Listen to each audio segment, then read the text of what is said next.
Today, we're going to talk about public engagement with two great ladies from HDR, and Lance Giles, who's our lobbyist at the Idaho Walk Bike Alliance, is going to introduce them. Lance, would you like to go ahead and do that? Yeah, I'd be happy to. First, I'd just before I introduce them, I just want to say thanks to both of you for joining us. I think a lot of people don't know how important public involvement or public engagement is, and the role it plays in transportation projects, and especially with walking and biking. So appreciate having you both here. So kicking off with Stephanie Borders. She is the strategic communication manager at HDR, which is a local, actually national, maybe international engineering firm. She's based out of the Boise office. Prior to that, she's a graduate of Arizona State University in journalism. And she's currently working on her conflict resolution certificate from Cornell. She spent most of her career, or maybe not most now, but previously she was in journalism, and she worked for, I think it was Channel 7 here in Boise, but also she was in TV in Phoenix. And she's she enjoys the outdoors, but I know she's a big time horseback rider. So I personally have worked with Stephanie both in when she was in the government at ITD, and also in the private sector as well. And then Jennifer Gonzalez, she is the strategic communications coordinator at HDR, and she has 17 years of experience in media in multiple fields. She was with ITD for a good stretch of time, and then she's now with HDR. And prior to that, she worked as a business writer at the Idaho Business Review. She has a degree in journalism from Suffolk University in Boston, and she likes to travel. And when she's here in town, she likes to hike and walk along the Greenbelt. So again, thank you to both of you for being here, and we look forward to your presentation. Great, we'll get going. Now I just have to figure out how to change the slide. So today we're going to talk about Public Involvement 101. And our goal today is really to talk to you about how to be involved in projects and how to give comments that are heard. So we want this to be very much a discussion. So we'll go through the slides, and if you have questions, please ask. And we designed it so that there would be quite a bit of time to have a discussion and answer questions at the end. So thanks to everybody who is here today. So public involvement in transportation projects. There's a history here that maybe everyone doesn't know about. I'm sure most people know about the Civil Rights Act of 1964, but before that, in 1958, the government determined and passed a law that any highway project in an urban or metropolitan area had to have a public hearing.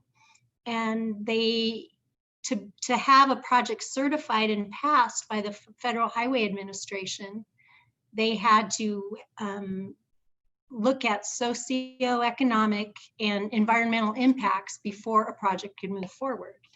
And since that time, a lot of different laws have been passed to ensure that people are involved in project decision making, particularly at the federal level. But each state DOT and agencies, most of them also have their own guidebook to public involvement or process that they use with the public. So how is public involvement different than public relations? Those of us who are kind of old school purists about public involvement don't really like to be called public relations folks. We see public relations as telling people and selling people more so than listening. In public involvement, it's a two-way conversation. We want to hear from the public and take their feedback so that our projects are better. Over the last few years, though, we have started to employ a lot of public relations tactics. They seem to work to get people at least interested and engaged, and that would be things like advertisements, social media, information giving to get people involved so they can give us some information back. So when we have a project, how do we approach it? When we are starting on the ground floor of a project, we do a lot of research. We look at who we're affecting, how we're affecting them, when we're going to affect them. A lot of this research is done online. We look at HOAs, we look at agencies, we look at stakeholders who are in an area, and we tailor our public involvement plan so that we can meet those audiences where they live, work, and use the communication channels that will reach those folks. We also try to do a little bit of stakeholder interviews with key people who will be affected and who know what will be effective in a community before we even go out to the public. We try to really plan well so that what we do is most effective.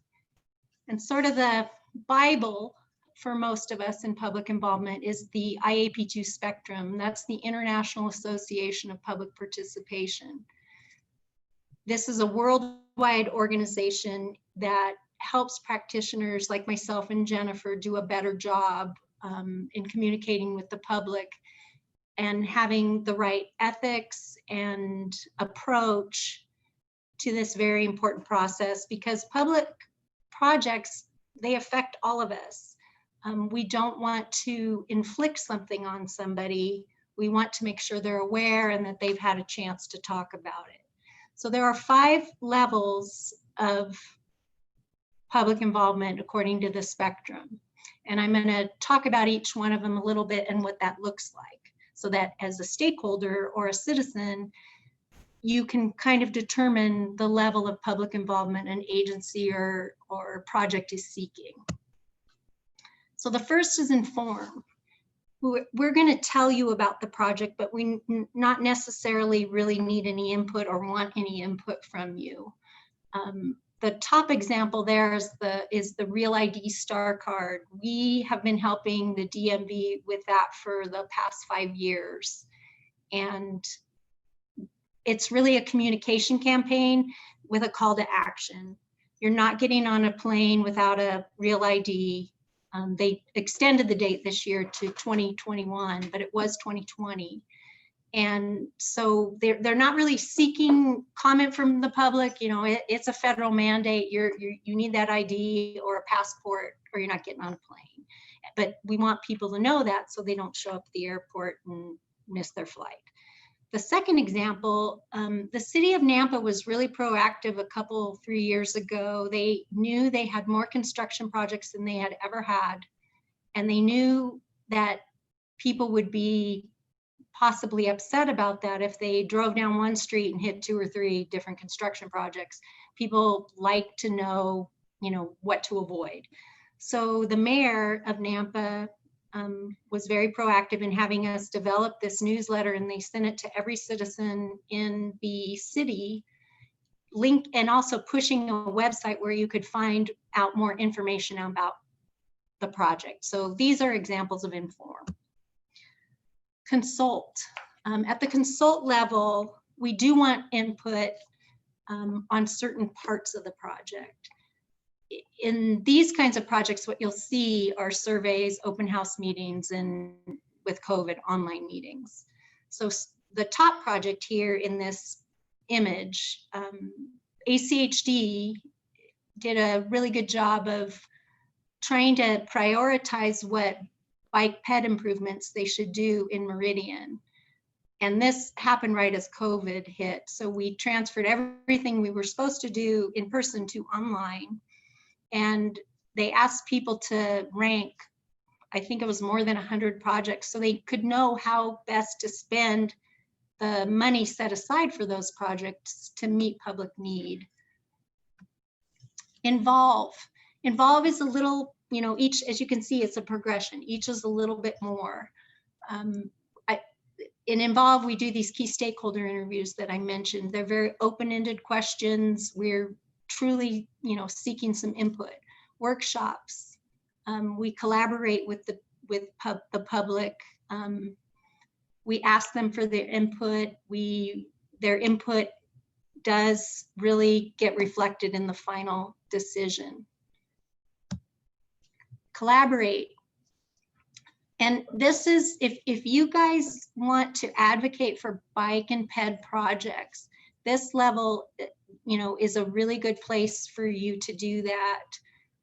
Community working groups, if you know about a project and they're running a community working group, it's really great to have a representative that has those goals for bike and ped in mind. On this upper photo is a project in Idaho Falls where we do have representatives from the bike ped community who help us determine how at interchanges for highway improvements, how we're going to move those folks through the project. On that particular project, that team even came up with a couple of alternatives that the engineers had not thought of, that we ended up putting it through analysis. And that's a really great place, again, for you to have meaningful input. On our I-15 Income Corridor project, we're working with the city's beautification committee, who got a rather large grant in income to improve bike ped facilities. So as we are improving overpasses and bridges, we're looking at ways with them where we can fit a bike path underneath the bridge, a kind of a constrained area, but making sure that the designers of that bridge leave room so that bikes and peds can also use the facilities. So empower is kind of rare. In fact, Lance and I worked on a project that had some empowerment, the sound walls from Broadway to Orchard. We actually let people vote on what type of design they wanted on the sound walls. And based on how they voted, that was what was put into place. But I personally do not work on a lot of projects where the public is given, the final decision on a project. So I wanted to talk just a little bit about the kinds of projects there are.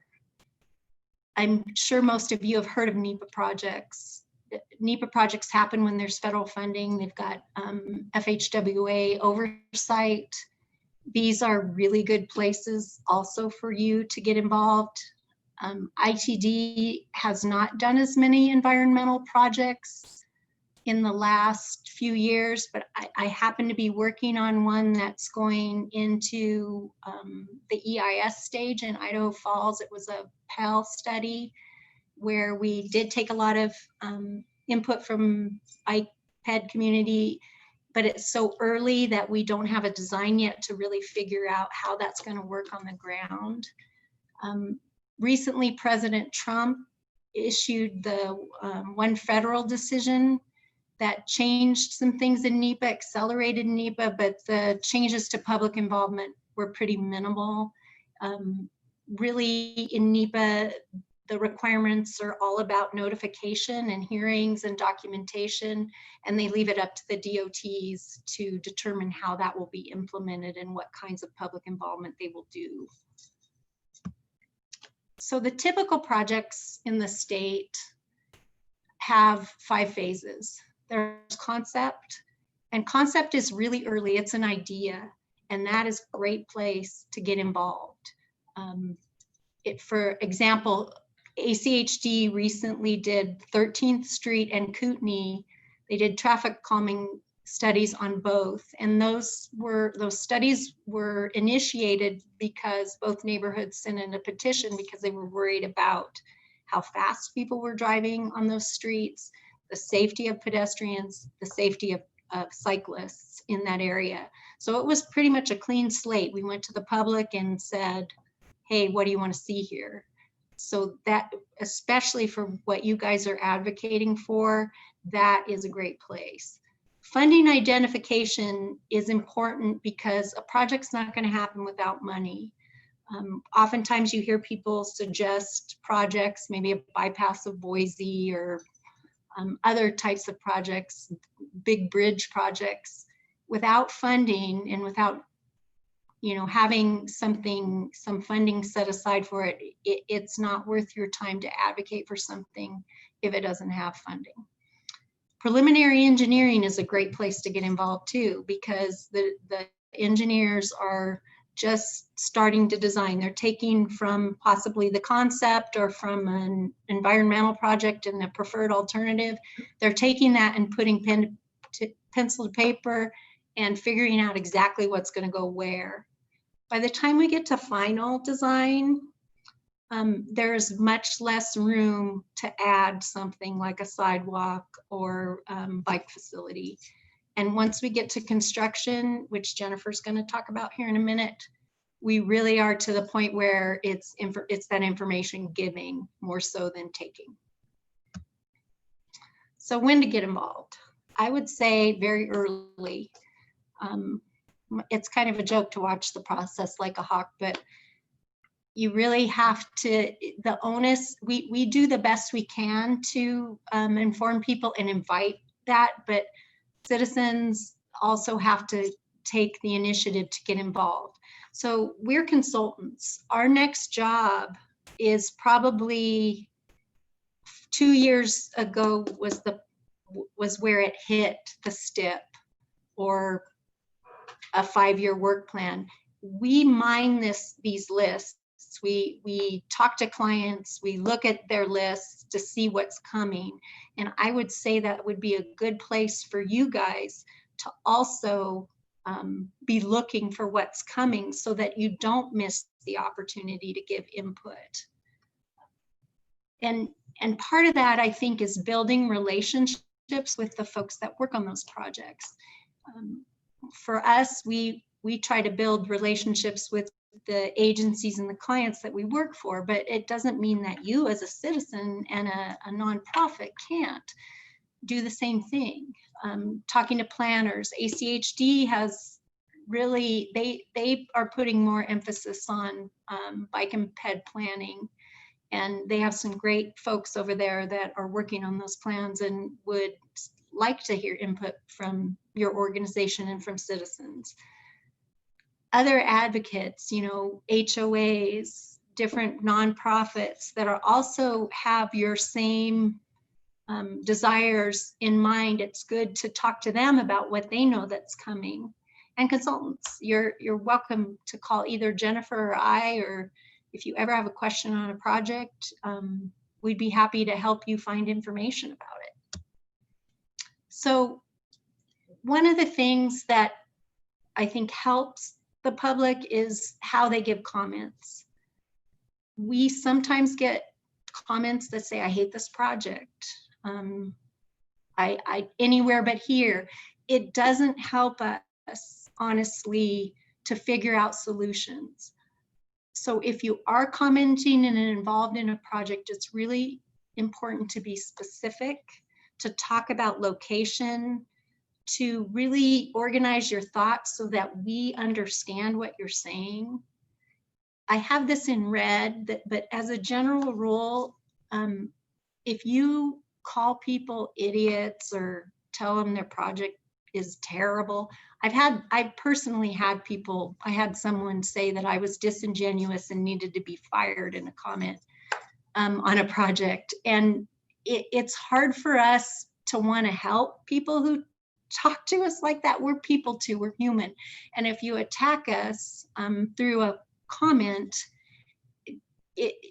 our sympathy and empathy for your situation is just, it's human nature that it's a little bit less. It's important to be specific, talk about alternative development if that's the stage they're in, and really address how your idea could be implemented. Do it early in the process if you know about it. That gives the team time to incorporate things into the design. And just be aware that an engineer or a project designer is looking at a whole host of things when they're looking at your input, and be mindful that, you know, they have to balance a lot of things as they're designing a project. So I just want to talk about what happens when we don't get any comments. And it happens. Some agencies will take that as in a number of two ways. No one cares, or everyone's good with this project, they like it. Those are probably neither accurate. So a lot of clients want to do more. Some may not. Some agencies may take that as, oh, okay, no one cares. But the agencies we work for, we're fortunate to work for, they do care. And an example of that is we're working on a project in downtown Haley for ITD. And we held, those of you who are familiar with Haley know there are businesses on either side of the downtown, and residents too. We held a business owner meeting and a public meeting, and I think we had a less than 10 people show up. And the decision to be made was whether or not night work would be allowed. The city has an ordinance against night work, but we were trying to look at ways to have less impact the businesses, particularly in the summertime, because this job has to be built in the summer because of temperatures. So we ended up walking door to door and having people vote whether they wanted night work or not. And I don't know that every client would go the extra mile like that. So ITD really did the right thing there. So what happens when we get hundreds of comments? We have a project over in Idaho Falls. It's a Pell study. They're looking at alternatives. Some of the alternatives are in areas that don't have roadways now. We've got neighborhoods that are, and for example, we got a petition that basically said we hate this one alternative, signed by a couple hundred people, but we can't really do much with that. If we need substantive comments, we need, you know, things like you're going through agricultural land, how's that going to impact things? There's bald eagles in that area. You're going over a landfill, how will that work? For the roadway, will the roadway be stable? We need specifics. We also try to help people understand that just because 200 or 500 or even 1,000 people hate a project, it doesn't mean that it's a vote. That particularly in an environmental project, there are a lot of factors that go into determining what project will move forward. So just some thoughts on that. And I think Jennifer is now going to talk about construction outreach. Thank you so much, Stephanie. What is construction outreach? Well, this is the type of outreach that occurs prior to and during a construction project. It is to ensure that citizens, stakeholders, business owners, and commuters have information and are empowered and not caught off guard. It's also designed to reduce those impacts, again, to citizens in the area, residents, and commuters in various realms of the transportation community, whether that be motorized or non-motorized, them having that information and those tools ahead of time of what's going on. Construction outreach really should be tailored to the community and the stakeholders in which that project is occurring. For instance, a project in downtown New Meadows on State Highway 55 through downtown New Meadows, that outreach, it's going to look quite a bit different than something perhaps in downtown Boise, like reconstruction of the Broadway Bridge. So again, it's tailoring that construction, that outreach to each community.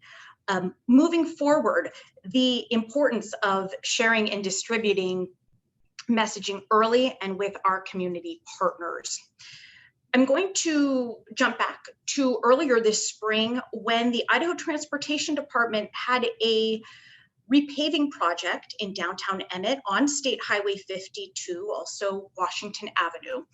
Really, it would have been a very straightforward project, repaving in and out of there. However, if you've traveled to Emmett, it is also the business district. Almost all of the businesses in Emmett are along Washington Avenue. And so there were some nuances to the outreach that occurred to ensure that the project went smoothly, and some things that we took into consideration with ITD as part of that outreach. A couple of items that were definitely high on that list is it's the governor's hometown. The governor lives 2 blocks off of Washington Avenue in that work zone. It's the type of small community where people are on a first name basis.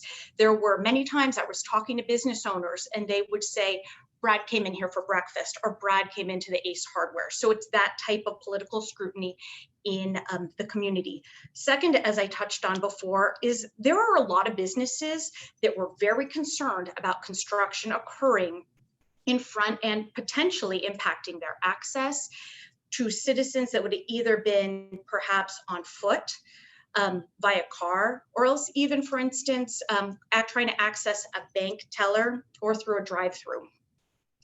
So the goal as a part of that outreach was to keep the city apprised of what was going on, and citizens also informed with frequent updates about what was happening and that personal contact.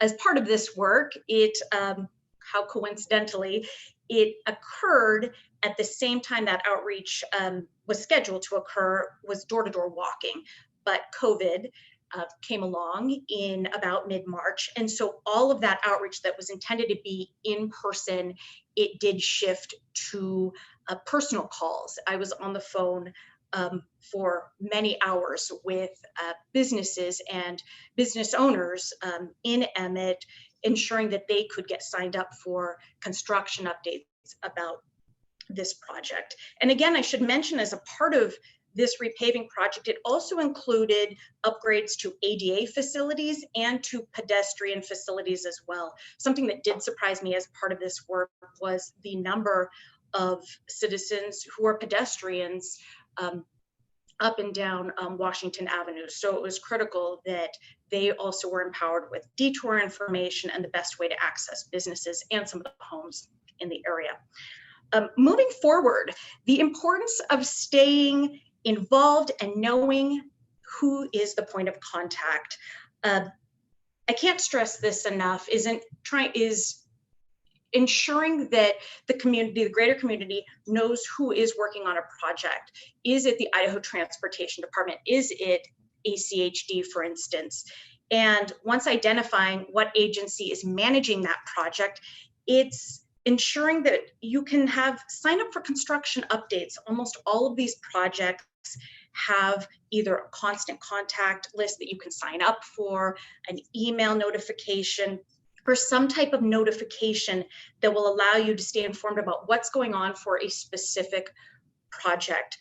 That really also does segue into developing a relationship with the project team specifically, and if they have a communication team, even better.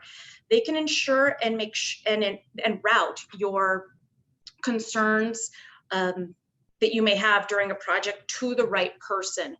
When, for instance, a complaint or an issue comes up that is very generic, and it mentions perhaps that traffic control needs to be adjusted. But if something like that goes to the director of ITD or the director of ACHD, that's not where it needs to be. So knowing if you can get it at least to the district, or more specifically the project team, it will at that point be addressed by the people who are closest to that project.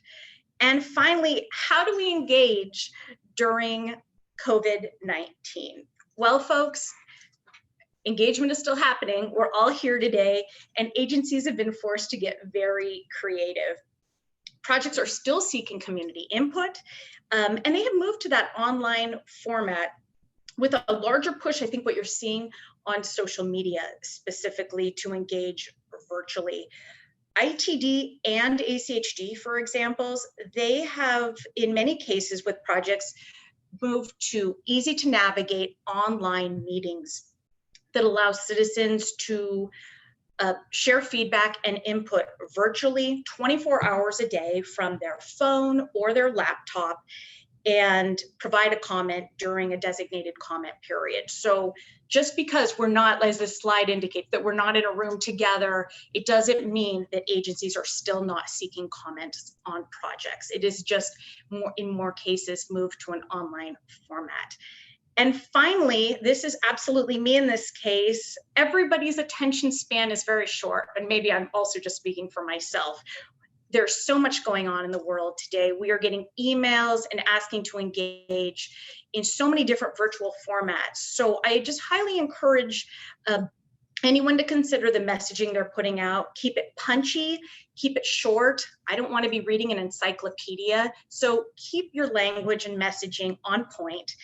And finally, include plenty of visuals. We all have just a lot going on. And so keeping it short and to the point is going to be a winning strategy. And with that, I will end the presentation and open it up to the crowd.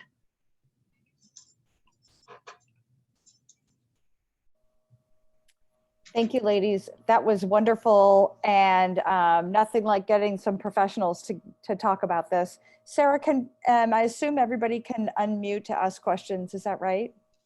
Yep, absolutely. Good. Okay. And I'm going to go ahead and stop your screen share, Stephanie and Jennifer, so that we can have people or invite people to turn their cameras back on and ask their questions. Great. Hi, Susan. Susan,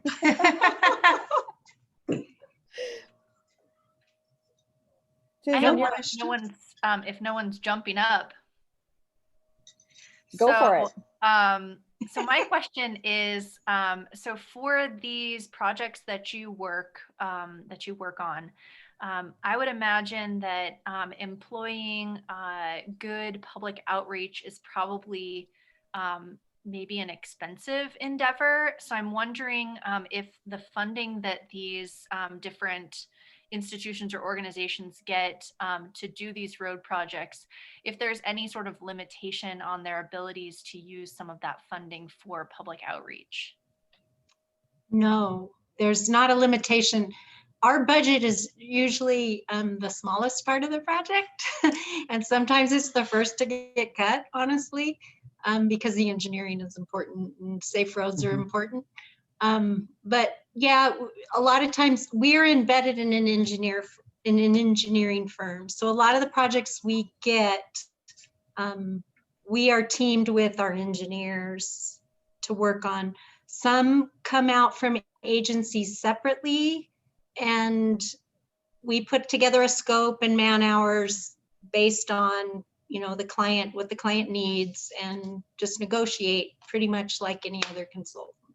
But money, sorry for the ums, money doesn't seem to be a huge issue because I think a lot of our clients see the value of talking to the public.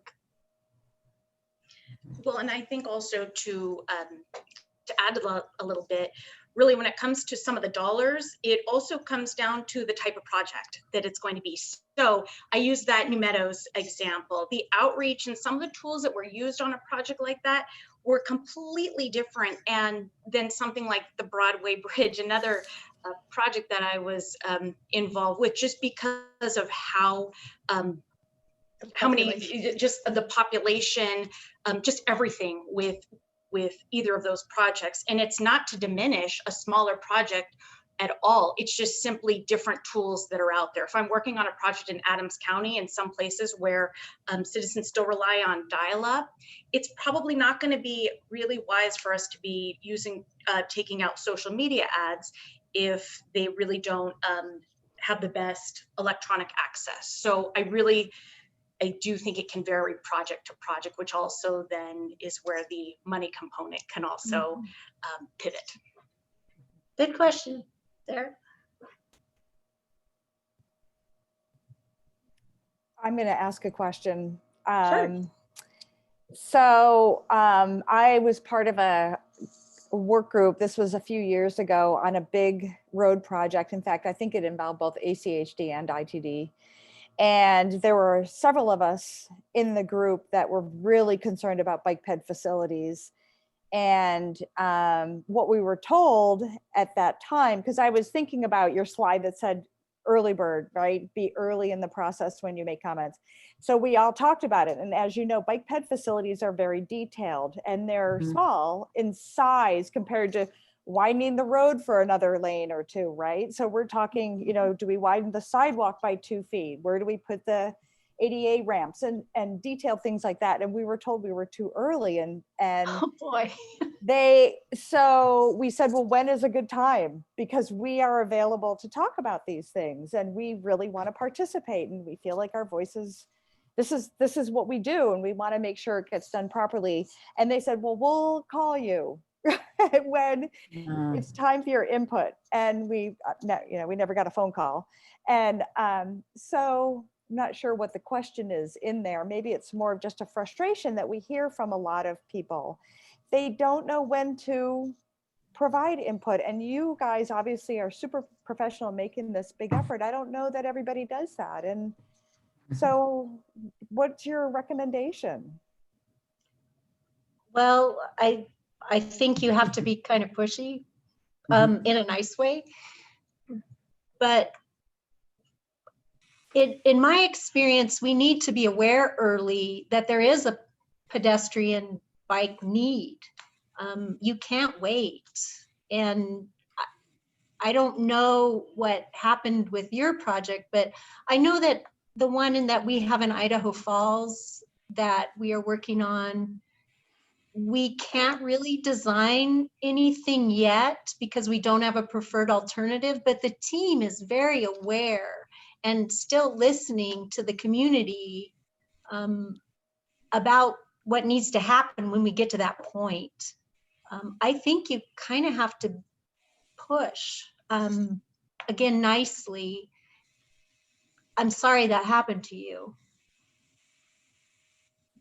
Well, Thank you. I guess on top of that, I think it gets at Cynthia's point, and that is, why do you think there's a double standard in projects when it comes to bike ped like that? We kind of say all the motorist conveniences are taken care of in that preliminary analysis and preliminary design, but we have to stay on top of it constantly for bike ped because it either gets minimized or eliminated at times. Why do you think that double standard exists? Well, what I think, Dawn, is that, and I've seen it shift from when I worked at ITD back in 2000 to now, there is more openness, I think, to bike and ped than there ever was before. I mean, ITD is a highway. The highways have been their mission. But even with Lance and I worked together on the Vista interchange, and we made, we helped with that part to make sure that bikes and peds could get through. I think it's still probably small steps, but I am seeing a change with planners and folks who work on projects, and Susan and others who work on projects too. Tell me if you see the same thing, but back when I first started in this, highways and roadways were it. Yeah. I see ACHD really working to incorporate bike and ped. I have a project with the Post Falls Highway District where they're really concerned about bike and ped on a major bridge.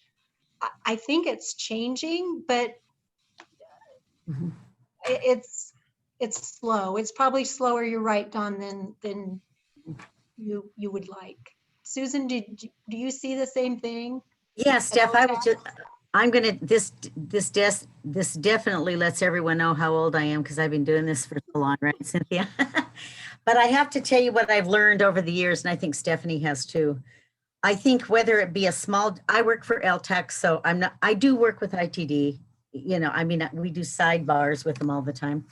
But the small communities, I think, are just finally catching up.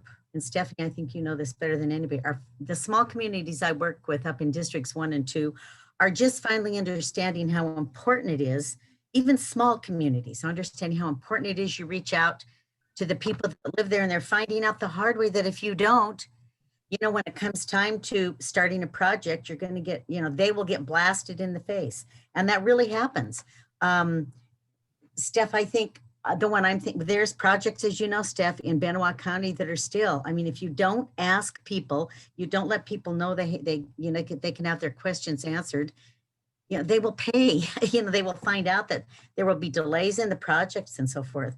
And I don't think it's just, and Cynthia, lest I remind you, some of our experiences in North Idaho, you know, I think once they get used to having to deal with public involvement or public involvement people, you know, they get used to it, and then they won't start a project without making that initial contact with us. And I think District 1, Cam, I'm sorry to say that it's changed a little bit since you were here, but District 1 really, you know, I guess I don't even ask ITD, or I do work for LTAC, but I don't always ask Boise about that either. You have to engage the critical stakeholders at the beginning. And I don't think it necessarily comes from the funding. I don't think it necessarily comes from the funding agencies. You have to believe in it. We have to believe in it, don't we, Stephanie? And we need to move ahead and be willing to take the hits if if it doesn't work out. To me, no project. Okay, Lance, do you want to talk about Garvey? Lance, my dear?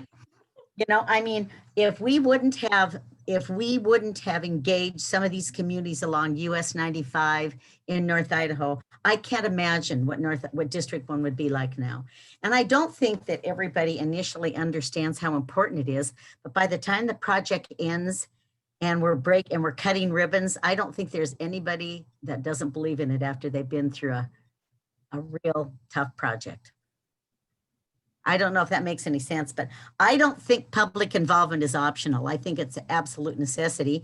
And whether ITD or LTAC believes in it, we have to go ahead and do it. We do it, don't we, Steph? We do it. We do it we have to do it. It's going to pay the price, you know? So I just believe in it heartily. I think it's probably one of the most important things. And do we have anyone from ITD on the call today?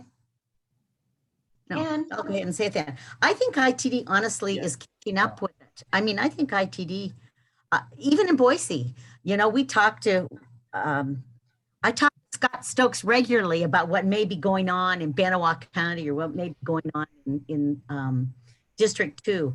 I think everyone is finally understanding how important it is in terms of public policy to have a real strong public involvement ethic and to go ahead and do it, because I see ITD really at the table with us more than they've ever been.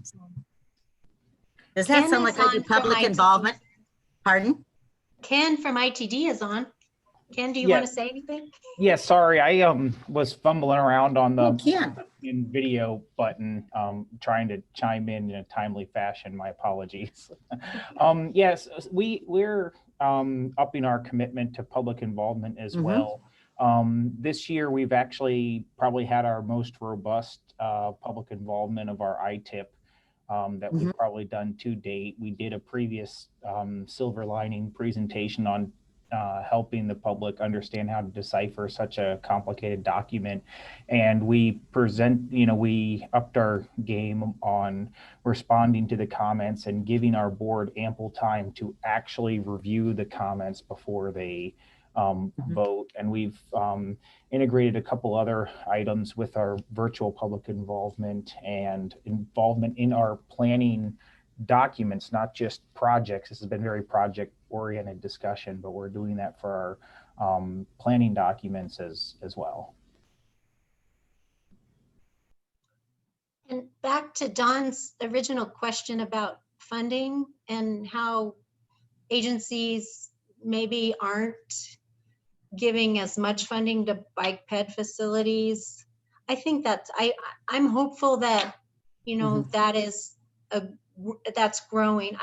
And I see that Jim is on, and I know that ACHD is really doing a lot in that way. Cameron and I worked on the South Meridian or North Meridian, and now we're going to work on the South Meridian neighborhood plan, which is all about bike ped connections. And I know Brooke is really a champion of all that too. And I don't know if you want to say something about that, Jim.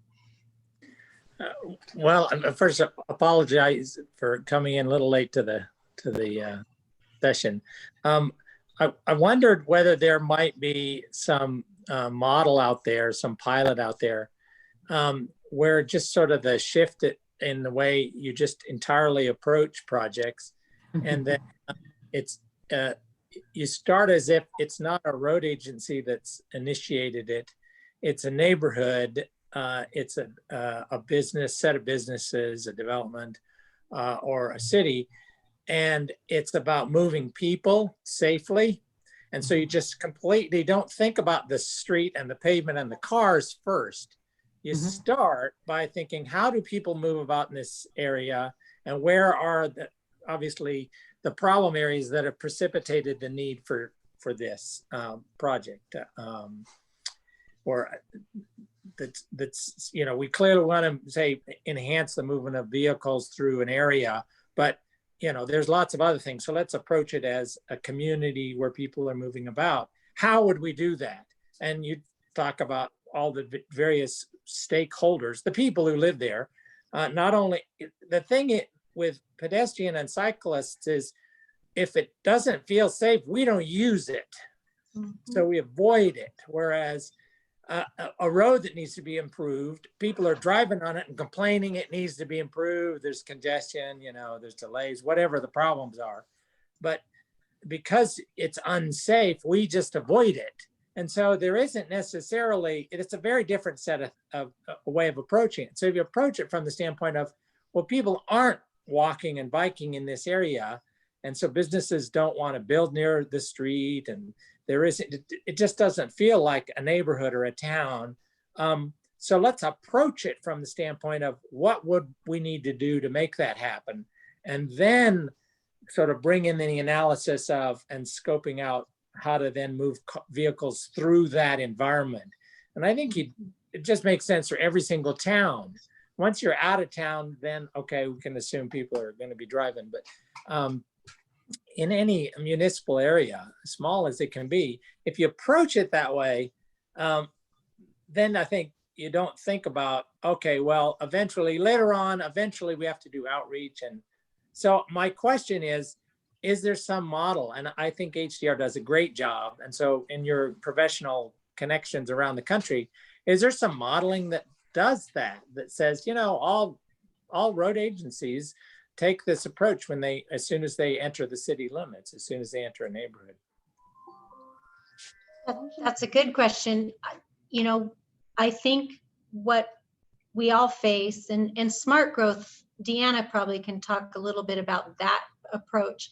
I think they holistically look at growth and the way that people move through things, probably more so than we do at HDR.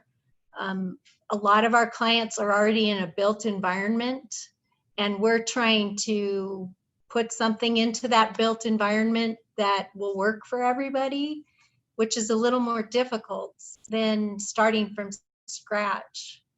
We're trying to wedge in improvements in places that it's kind of difficult sometimes. There are projects, not a ton of them, where we're looking at new alternatives, and we have the option to take that new alternative and make it multimodal for people.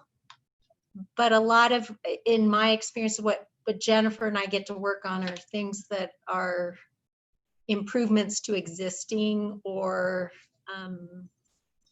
they just don't have the scope of that. We did have a colleague in Kansas or Kansas City where the whole city wants to be redesigned, and HDR is looking at that, which would be really cool. We don't get that many opportunities here. And I live in a rural area and ride a bike out there, and it's just as sometimes as terrifying as it is in the city, probably a little less so, but we have big trucks that don't think you ought to be on the road. They think you know, they're big. And I have a big Ford that I pull a horse trailer with, but having ridden a bike, I now am a lot more conscious of why people are scared, and it's not good. Deanna, do you want to add something about how some of the work you do? Because I know you have a more holistic approach probably than what we do.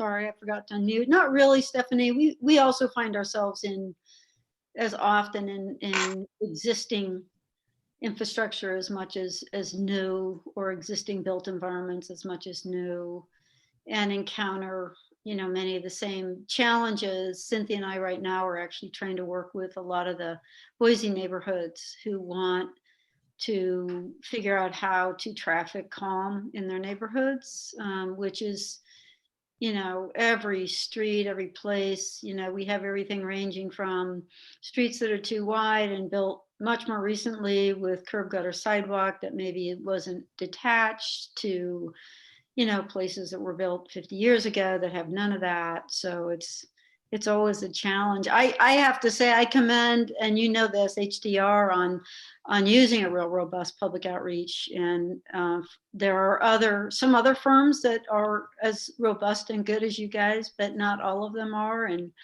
so I'm not sure we do anything too terribly different from what you're doing. You do a great job of engaging early and bringing, I appreciate it, and Jim may have missed this, the model that you brought forward from the national organization. I think that that's a really great starting point for a model, and it really helps.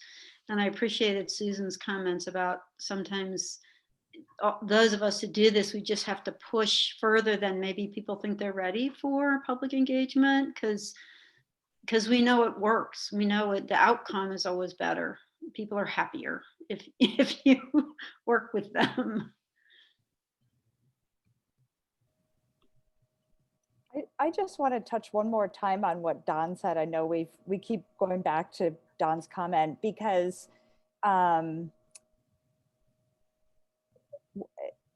so often the onus is on people who care about non-motorized transportation. So we know the roads are going to get widened. We know there's going to be more cars. We know these things are going to happen, right? The people driving aren't advocating for the road to be widened. That's going to happen. And so what falls on us is to make sure that that's a safe place for people not driving cars. And that's hard. And maybe this is more of a philosophical question, and maybe we don't want to get into this today, but it's just something that we deal with every day. We hear, well, nobody showed up to advocate for the sidewalk, so we didn't put it in. Well, that really, you know? And so how do we get this to shift to be, first of all, we're going to make sure that people can cross the street. Let's start with people in wheelchairs. Let's start with people who can't see. Let's start with kids if there's a school close by, and all of those things. Eventually, we're going to get to the trucks, right? So that's just, you know, in the input process, it feels as though it should shift a little bit so that the vulnerable people are planned for early on in the process, and maybe they don't always have to be advocating early in the process. Well, and I'll give you an example, and it came from the I-84 overpasses in Canyon County, and it wasn't on the public involvement folks, but when I got into the conversation at that first meeting that we're told to be at, it was, well, they didn't write sidewalks on both sides of the overpass into the federal funding application. So it was kind of the non-starter on that. And it's the kind of thing, well, who in the world had public input on the federal funding application for that? Or we try to go to Compass when we see sidewalks on only one side of Chinden, and we get the same thing. Well, on the tip, we really don't know enough about it. And Compass should be the checks and balances on that, but I think they get stuck in the same thing. So it ends up being this vicious cycle of double standards, like Cynthia said, or we heard of a project in District 4 that, well, the project had a walkway on it, but nobody showed up to support it, so it was removed. And we're just going, wow, you know, does a project get removed if motorists don't show up? Did the project get removed in Haley because of that? No, it didn't. And so, yeah, it's this cultural double standard. And it's not, I had the same junk in North Carolina, and you hear the same thing from people in other states. So it's not unique to Idaho. It's a national DOT problem in my opinion, because the joke is DOTs have two responses to public input. It's too soon to tell, or it's too late to change anything. And I think that's Cynthia's fear on something like the project she talked about. It'll be too late when the design is done and the sidewalk is only 5 feet wide, or the bike lane is only 5 feet wide, when that was exactly what they were interested in from the start. And I get that's not what you're as a firm tasked to do for public involvement, because you're kind of taking, in some cases, whatever flows downhill. But that's kind of the cultural challenge I think we face. And I think it is on us a bit, Dawn, is, it's our job to figure out those stakeholders. And we need to make sure that we're reaching the people that walk and bike and take the bus and the van and all that. And it might be on us that we overlook that. It's a good reminder for us to not do that. Well, and I think also with that, for instance, the income project that you mentioned, at the beautification committee, excuse me, they are a part of the community working group. And what really surprised, I know I was absolutely surprised, was that there's a large cycling community in Income, and that cycling was very important, and those pedestrian facilities very important. And I'll say, and I also had not been to Income prior to that, full disclosure, but that really did surprise me. And it was that input from the folks that actually live there. And they did secure a grant, and that funding will be used for pedestrian and bike facilities as part of this greater ITD project. Totally surprised me. Yeah. And that's why we do those key stakeholder interviews, so that we can learn about a community before we design a public involvement process for them. Some communities in Income also, apparently Facebook is a really, that's how a lot of people communicate. And in some places that's not the case. And we are starting a project in Eagle at 44 and Eagle Road that